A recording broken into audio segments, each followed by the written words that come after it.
tous, merci à vous de nous rejoindre. Vous regardez i24 News, c'est l'heure de votre rendez-vous avec le sport. Restez avec nous, on est parti.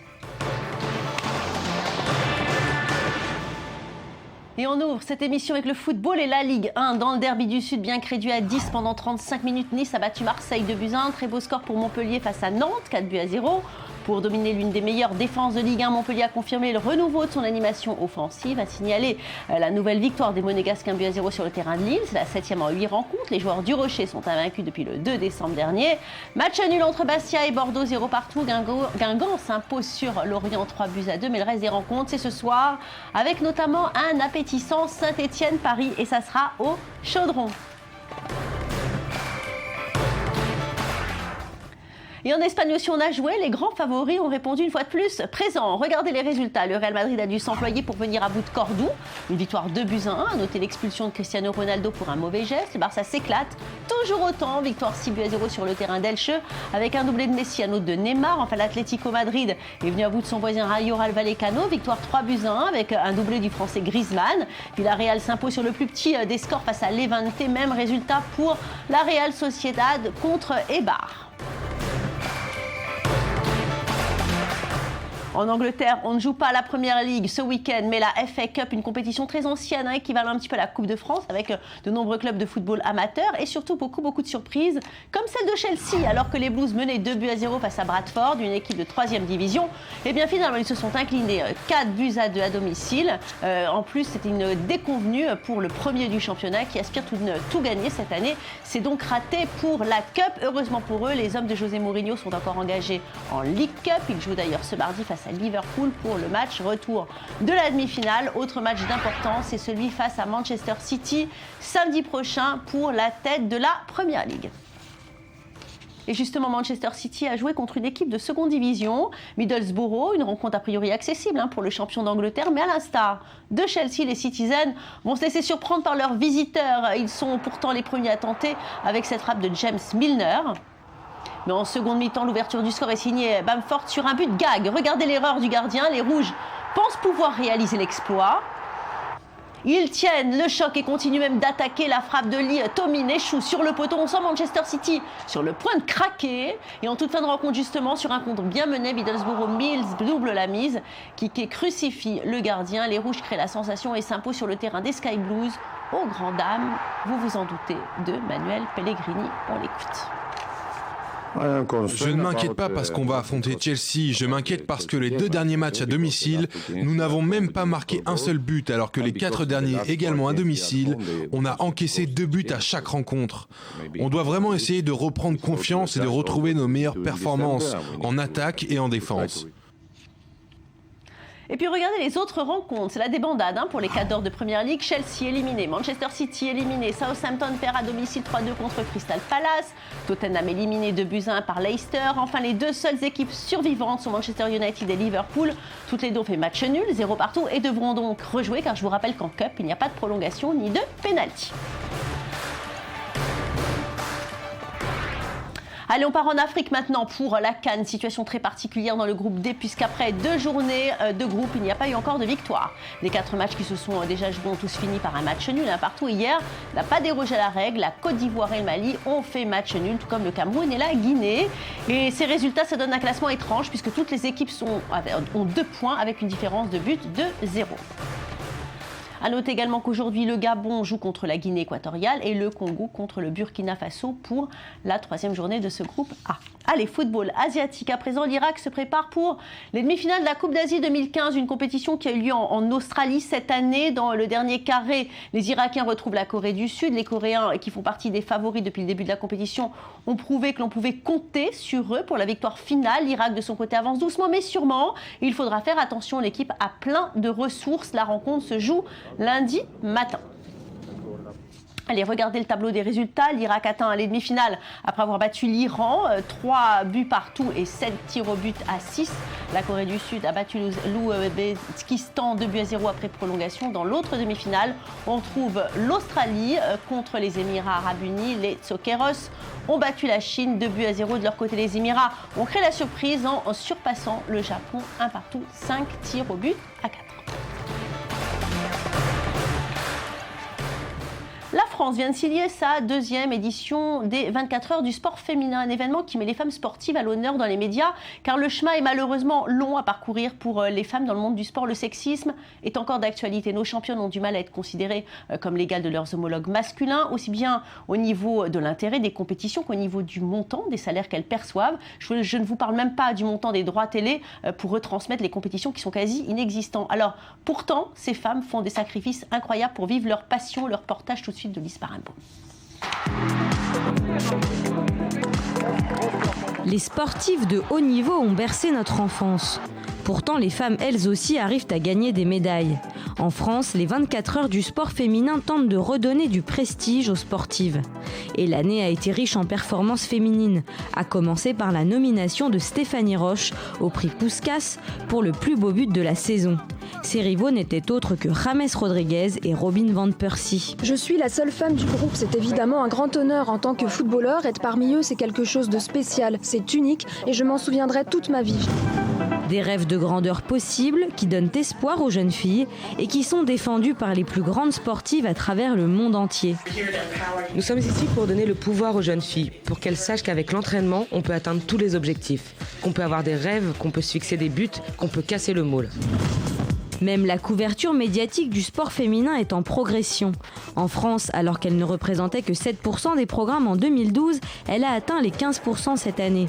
D'après une étude publiée par Havas Sport en 2013, 70% des Français trouvent le sport féminin aussi intéressant que le sport masculin.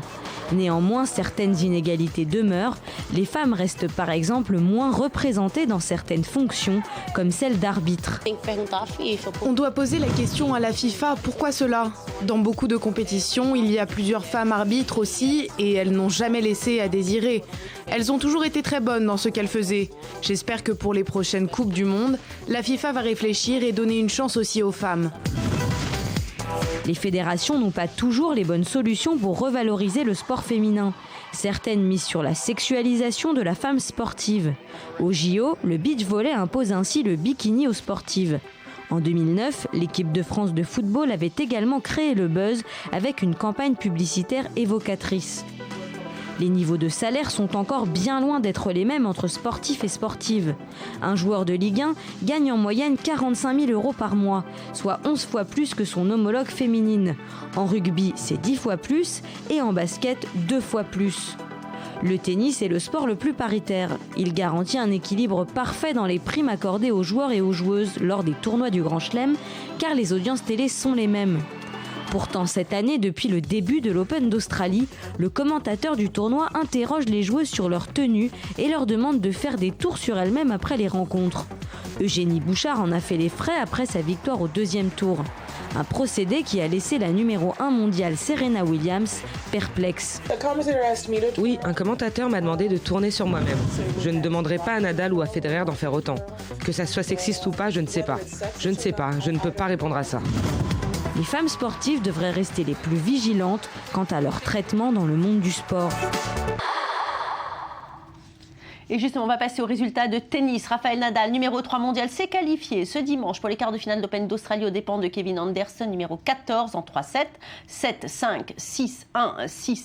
Pourtant, c'est le Sud-Africain qui a eu le plus de chances de prendre le meilleur départ. 5, comme les 5 balles de break, obtenues à 5-5 dans le premier set, les occasions ratées. Et derrière, c'est la tête de série numéro 3 qui a signé le premier break du match pour remporter la manche. Pour son 28e quart de finale en Grand Chelem, l'Espagnol affrontera Tomas Berdych, numéro 7 mondial pour la 3e année consécutive. Le Tchèque qui atteint ce stade de la compétition sans concéder le moindre set, mais il reste sur 17 défaites de rang face à son futur adversaire.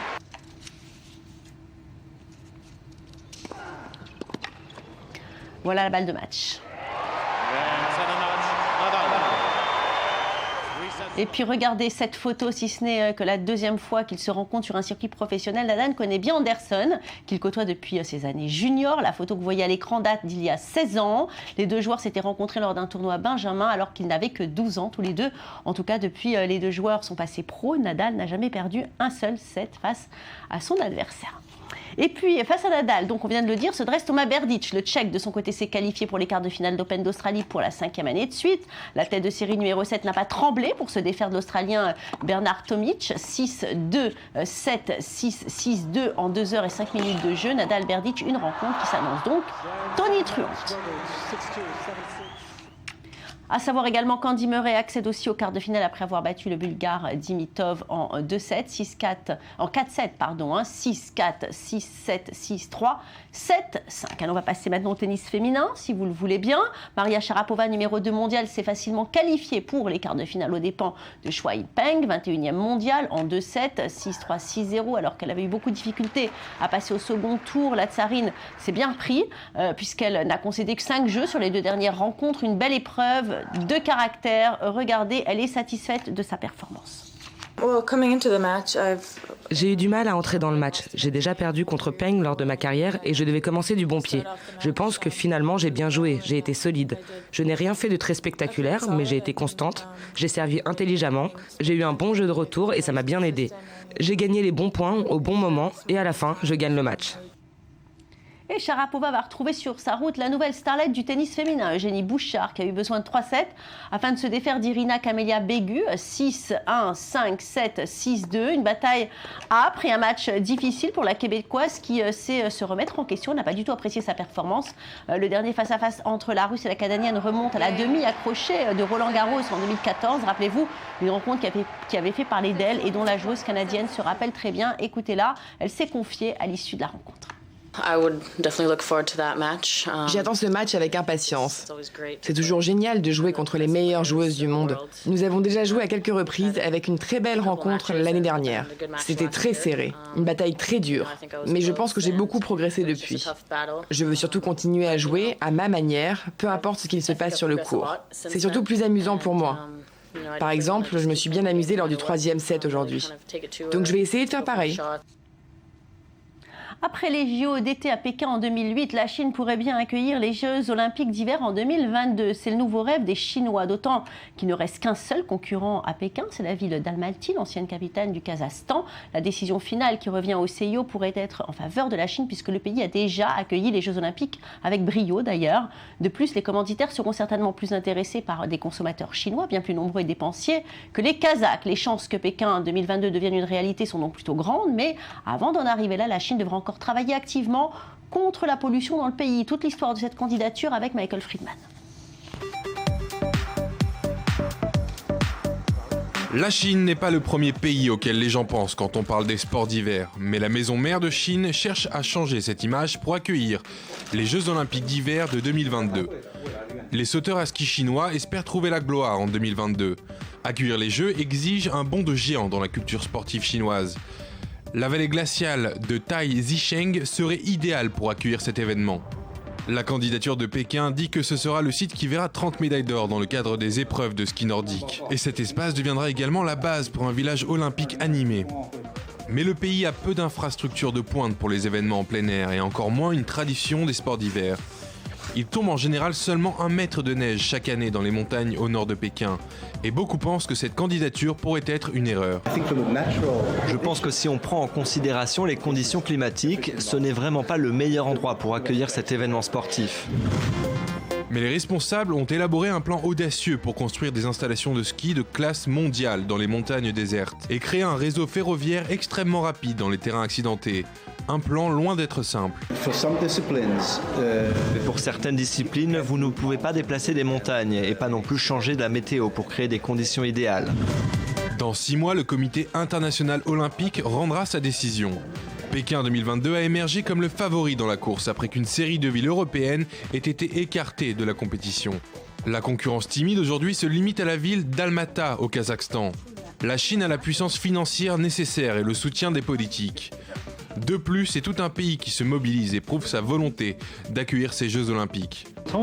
À Sangjiakou, en particulier dans le Genting Resort, les conditions climatiques sont idéales. Et nous avons assez de neige naturelle pour accueillir les Jeux Olympiques d'hiver. Et avec les problèmes rencontrés aux Jeux Olympiques précédents, Zhang sait que les exigences sont élevées et qu'il faut se préparer à faire face à toutes sortes d'obstacles. Mais au cas où on viendrait à manquer de neige comme cela s'est produit à Vancouver en 2012, on doit être parfaitement prêt. Si Beijing remporte la course aux Jeux Olympiques, ce sera la première ville à accueillir à la fois les Jeux Olympiques d'hiver et d'été. Une particularité que le pays aimerait bien s'approprier. Et puis, puisqu'on parle de sport d'hiver, c'est la 64e victoire en carrière de Lindsey Vonn, la 22e en Super G, mais également la 2e de l'hiver dans la discipline après un premier succès à Cortina d'Ampezzo en début de semaine sur un tracé technique. Vonn a fait parler sa science de la glisse et son sens tactique. Regardez notamment sur cette fameuse porte bleue juste avant l'arrivée qui en a piégé plus d'une. Tina Mazet en a fait l'épreuve justement. À 31 ans, le palmarès de Lindsey Vonn est le plus important de l'histoire du ski alpin féminin américain. Et puis pour vous, amateurs de rallye, bien vous savez, il y a eu le rallye de Monte-Carlo. Pour la 3e fois de sa carrière, Sébastien Ogier a remporté le rallye de Monte-Carlo. Il a devancé Jari-Matti Latvala et Andreas Mikkelsen. Sébastien Loeb en Citroën finit 8e. En comparaison à 2014, le parcours a été revu à 75% avec notamment une journée dans les Hautes-Alpes et l'Isère. Bravo à lui. Et bien voilà, c'est fini pour aujourd'hui. Merci à vous tous de nous avoir suivis. On se retrouve demain. Bon pied, bon oeil pour encore plus de sport. Surtout, restez avec nous.